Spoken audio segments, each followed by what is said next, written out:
গোল ঘর ভাবছি তাহলে 8টা সখী, এই কোনো ব্যাপার না, এ আমি খেতে দিতে পারবো। বলছে শোনো আর কিছু লাগবে, আর একটুখানি নাকি এই যে 8টা সখী যে আপনি নিয়ে যাবেন, এই 8টা সখীর মধ্যে একটা সখীর সাথে আরো 8 জন করে সখী আছে, এদের কোথায় রাখবো? এরা কি থাকতে পারে তাদের ছাড়া? তাহলে কজন হলো রে? 8টা 64 জন। 8টা সখী, একটা সখীর সাথে আরো 8 জন করে সখী আছে, তাহলে কটা হলো? 8টা 64 জন সখী হলো। ওই এত সখী আমি রাখবো কোথায়? ও বিয়া মশাই, এত সখী রাখবো কোথায়? তার থেকে ভালো হতো যদি কিছু মোহন চাইতেন। কি করব? রাজা বলেছে, আপনার কন্যাও নিয়ে ফেলেছি, কিছু তার করার নেই, আমাকে তো নিতেই হবে। এইবার যখন ওই 64টা সখী নিয়ে আসলো, রাধারানীকে ঘরে নিয়ে আসলো। এইবার রাধারানী ঘরেই ঘুমের ঘরে কাঁদছে, কি বলে? কৃষ্ণ কৃষ্ণ বলে। এইবার আয়ার ঘর ভাবছে রাজার মেয়ে তো আমার ঘরে এসছে, সেই দুঃখে মনে হয় কান্না করছে। ভালো করে কান করে দেখছে, এ তো অন্য কিছু বলছে না, ঘুমের ঘরে কৃষ্ণ কৃষ্ণ বলে কাঁদছে। সর্বনাশ, আমার ঘরের বউ যদি ঘুমের ঘরে পরপুরুষের নাম ধরে কাঁদে, আমার তো মান সম্মান সব শেষ। হ্যাঁ, এটা কি মানা যায়? যাবার বউ পরপুরুষের নাম ধরে কাঁদে ঘুমের ঘরে, তাও আবার পাড়ার লোকে জানার আগে বন্ধ করতে হবে। কি না, এই ঘরের মধ্যে বসে কাঁদবে, কেউ শুনতে পাবে না, জানতেও পারবে না, আমার মান সম্মান ঠিক থাকবে। ওই তাড়াহুড়ো করে একটা ঘর তৈরি করলো, কি ঘর? বাদিনীর ঘর। ওইটাই তৈরি হলো বাদিনীর ঘর। ওই বাদিনীর ঘরে বসে ওই 64 জন সখী থাকতো। রাধারানী তার মধ্যে থেকে সখীদের সঙ্গে হরিকথা কৃষ্ণ কথা আলোচনা করতো।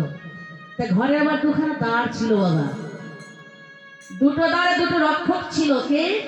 নাগিনী আর বাঘিনী। এই দুটো নাগিনী বাঘিনীকে জটিল আর কটিলা, এরা কি? রাধারানীর শাশুড়ি ননদী, তাই তো? শাশুড়ি ননদী, শাশুড়ি ননদী, শাশুড়ি ননদী, যদি একটু বারবার বলা যায়, শাশুড়ি শাশুড়ি ননদী, শাশুড়ি ননদী, শাশুড়ি ননদী, শাশুড়ি ননদী। এই সারাটা শরীরে 9টা নদী আছে, এই 9টা নদীর মধ্যে যখন বসে কৃষ্ণকে ডাকতে ভজন করতে পারে, তবে হবে তার কৃষ্ণ কৃপা। তার হরিব হরিব।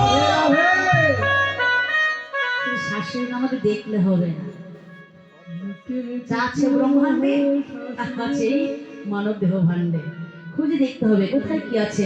খুঁজলে সবই পাওয়া যাবে, না খুঁজলে কিছুই পাওয়া যাবে না।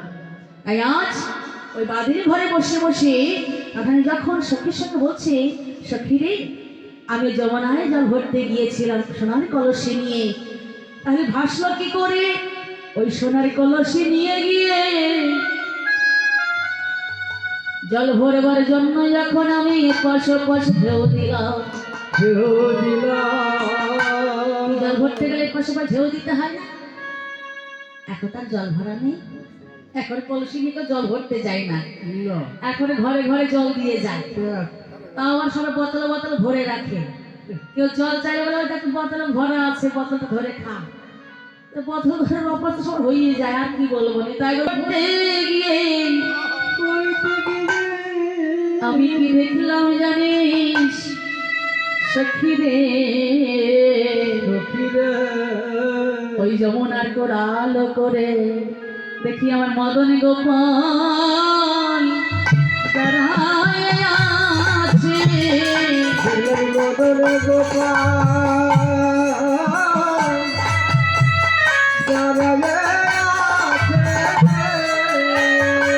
দেখলাম মদন গোপাল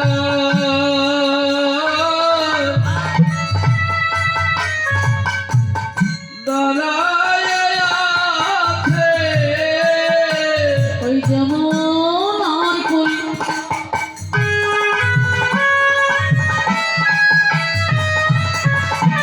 আলো করে।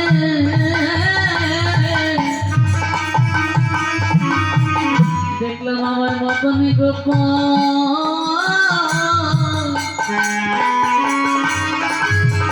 দাঁড়িয়ে আছে, যমুনার কুল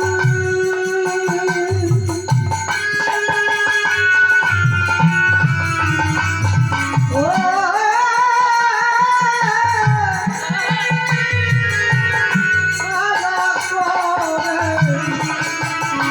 আমার